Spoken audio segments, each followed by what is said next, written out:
آج کا جو ہمارا موضوع ہے مسیحت میں روزے کی برکتیں۔ میرے ساتھ مل کر نکالیں مقدس متی رسول کی معرفت لکھی گئی انجیل مقدس اور اس کا 6واں باب اور اس کی 17ویں آیت۔ بلکہ جب تو روزہ رکھے تو اپنے سر میں تیل ڈال اور منہ دھو۔ میرے عزیزو، جب ہم بائبل مقدس کے اس حصے پر بخوبی غور کرتے ہیں تو یسوع المسیح نے اپنے شاگردوں کو اور ایماندار راست باز لوگوں کو تعلیم دیتے ہوئے کہا بلکہ جب تو روزہ رکھے۔ اور جب ہم لفظ روزے پر بخوبی غور کرتے ہیں تو یاد رکھیں کہ روزہ اردو کے 4 حروف تہجی پر مشتمل ہے اور روحانی طور پر اس کے اندر 4 مضمون پائے جاتے ہیں۔ نمبر 1، حروف تہجی رے۔ اس کا مطلب ہے کہ روزے کے دوران آپ کا رویہ درست ہونا چاہیے۔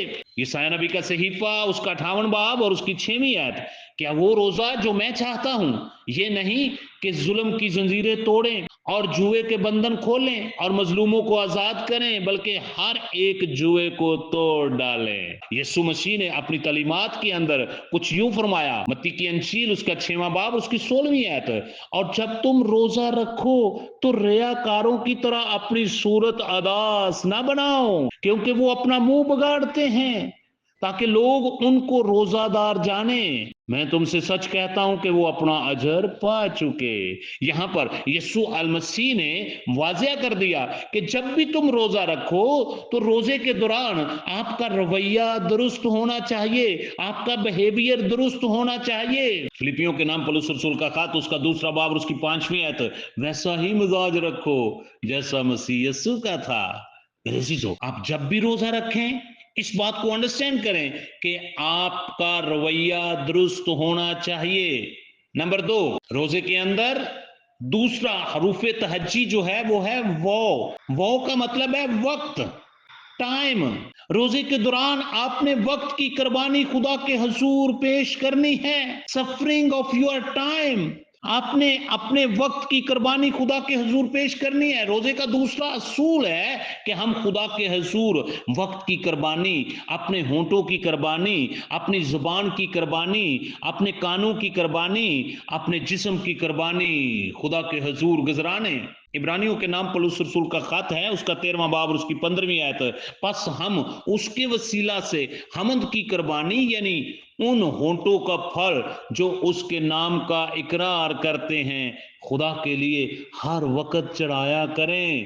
میرے عزیزو، بائبل مقدس ہماری رہبری اور رہنمائی کرتی ہے کہ جب ہم روزہ رکھیں تو روزے کے دوران ہم نے وقت کی قربانی خدا کے حضور پیش کرنی ہے، ہم نے خدا کی حمد و ستائش کرنی ہے، ہم نے خدا کی پرستش کرنی ہے، ہم نے خدا کے کلام کو پڑھنا ہے تاکہ آپ کے روزے کی برکت آپ کو رسیو ہو سکے۔ افسیوں کے نام پولس رسول کا خط ہے اس کا 5واں باب اور اس کی 19ویں آیت، اور آپس میں مزامیر، گیت اور روحانی غزلیں گایا کرو اور دل سے خداوند کے لیے گاتے بجاتے رہا کرو۔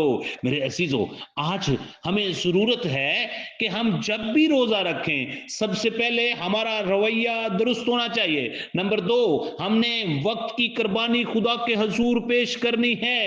افسیوں کے نام پولس رسول کا خط ہے اس کا 5واں باب اور اس کی 16ویں اور 17ویں آیت، اور وقت کو غنیمت جانو کیونکہ دن برے ہیں، اس سبب سے نادان نہ بنو بلکہ خداوند کی مرضی کو سمجھو کہ کیا ہے۔ میرے عزیزو، آج ہمیں روزے کے دوران خدا کی مرضی کو سمجھنے کی ضرورت ہے تاکہ جب ہم روزے میں وقت گزاریں تو ہمارا رویہ درست ہونا چاہیے۔ جب ہم روزے میں وقت گزاریں تو ہم خدا کی حضوری میں وقت کی قربانی خدا کے حضور پیش کریں۔ میرے عزیزو، یاد رکھیں کہ اگر ہم لاپرواہی میں خدا کو وقت نہیں دیتے اور بس روزہ ہی رکھتے ہیں، کھانا پینا صرف چھوڑ دیتے ہیں، تو پھر روزہ کبھی بھی برکت کا باعث نہیں بن سکتا۔ اس لیے وقت کو غنیمت جانتے ہوئے ہمیں ضرورت ہے کہ ہم جب بھی روزے میں وقت گزاریں خدا کی حضوری میں وقت کی قربانی پیش کریں، پھر خدا آپ کو اپنے الہی برکات جو ہے آپ کے اوپر نازل کرے گا۔ خدا آپ سب کو خدا کے کلام کے مطابق روزہ رکھنے کی توفیق عطا فرمائے۔